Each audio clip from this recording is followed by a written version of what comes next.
இந்த சார்பாக மேம் கிட்ட என்ன கேட்க போறேன்னா, நிறைய பேர் ஓன் ஹேர் பிரேக்கேஜ் அதுமாரி ஃபாலிங் இருக்கான்னு கேட்குறீங்க.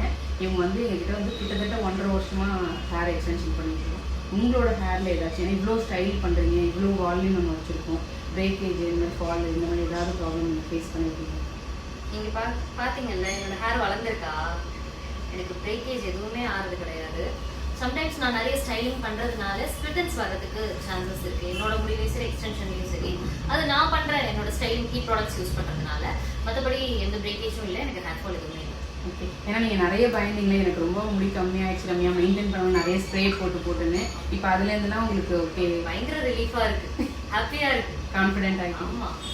இது ஓப்பன் ரிவ்யூ உங்களுக்காக மட்டும்தான். ஏன்னா நிறைய கொஸ்டின் கேட்குறீங்க. மேம் பார்த்தீங்கன்னா இங்கே வரும்போது நிறைய பேர்கிட்ட கேட்டதுக்கப்புறம் தான் இங்கே வந்தாங்க. இவங்க வாயில இந்த மாதிரி ரிவ்யூ கேட்குறது ரேஸோட சக்ஸஸ் தான் பார்த்தேன். தேங்க்யூ. தேங்க்யூ ரம்யா. தேங்க்யூ.